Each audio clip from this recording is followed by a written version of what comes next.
Ere Nessus yet had reached the other bank, we entered on a forest where no track of steps had worn away.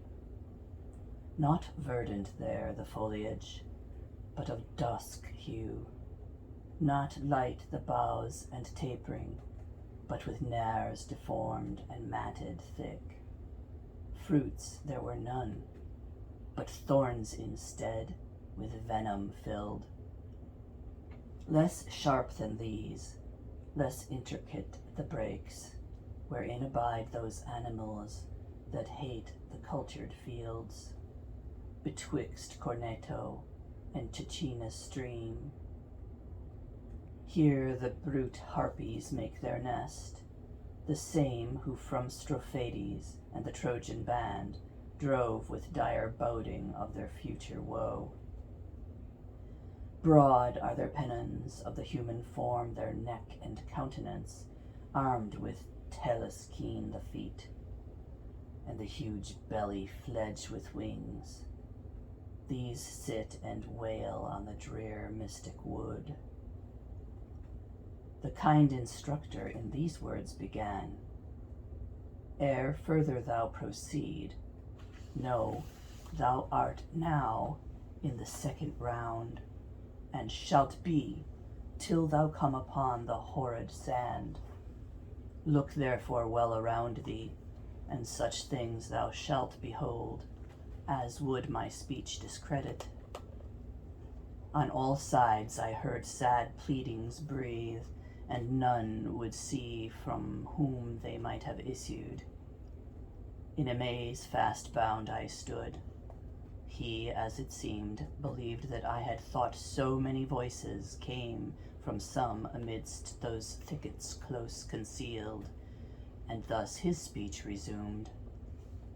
If thou lop off a single twig from one of those ill plants, the thought that thou hast conceived shall vanish quite.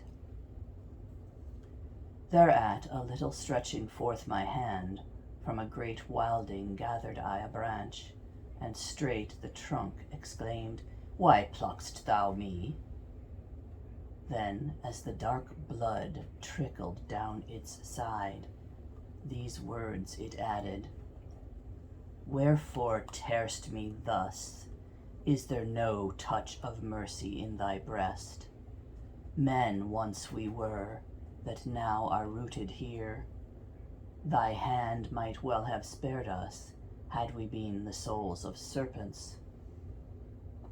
As a band yet green, that burning at one end from the other sends a groaning sound, and hisses with the wind that forces out its way, so burst at once forth from the broken splinter words and blood. I, letting fall the bough, remained as one assailed by terror, and the sage replied, If he, O injured spirit, could have believed what he hath seen, but in my verse described, he never against thee had stretched his hand. But I, because the thing surpassed belief, prompted him to this deed, which even now myself I rue. But tell me who thou wast, that for this wrong to do thee some amends in the upper world, for thither to return is granted him, thy fame he may revive. That pleasant word of thine, the trunk replied, hath so inveigled me that I from speech cannot refrain, wherein if I indulge a little longer, in the snare detained, count it not grievous.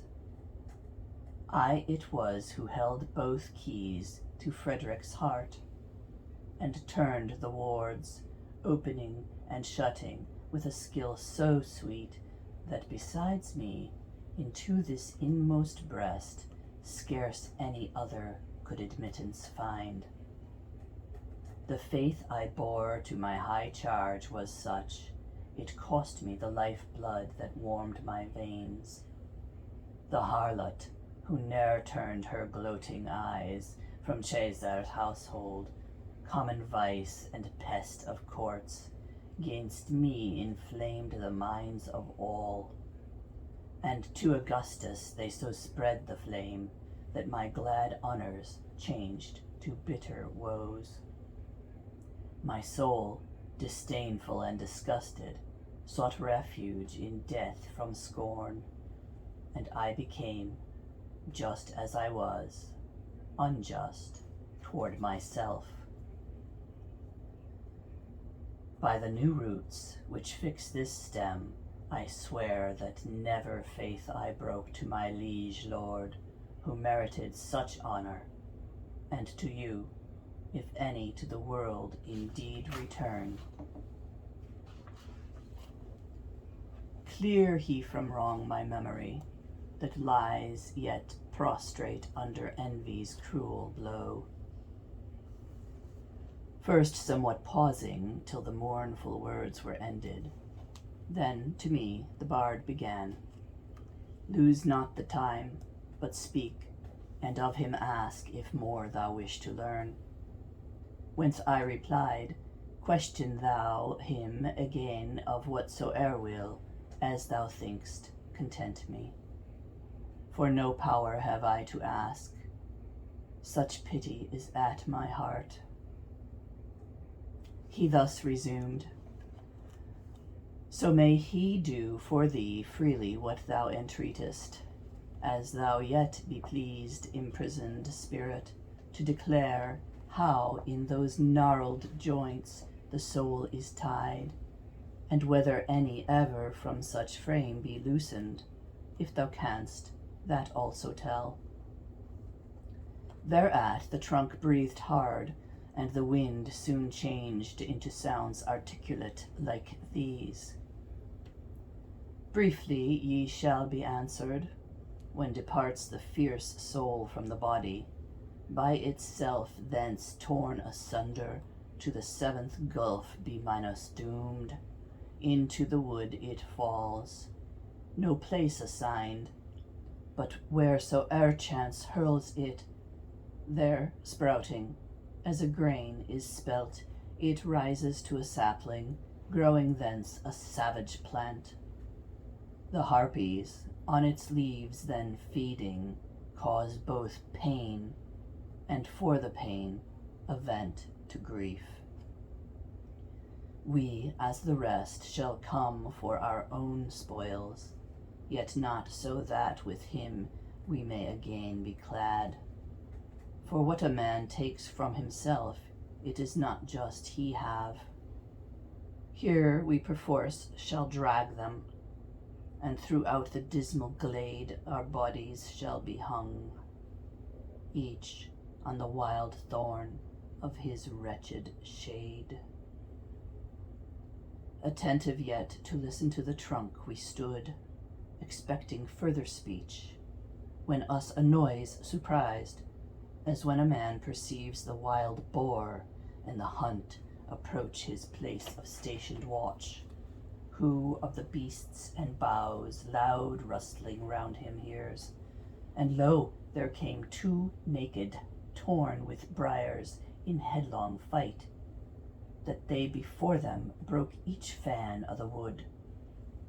"Haste now," the foremost cried, "now haste thee, death." The other, as seemed impatient of delay, exclaiming, "Lano, not so bent for speed thy sinews in the lists of Topo's field." And then, for that perchance no longer breath sufficed him, of himself and of a bush, one group he made.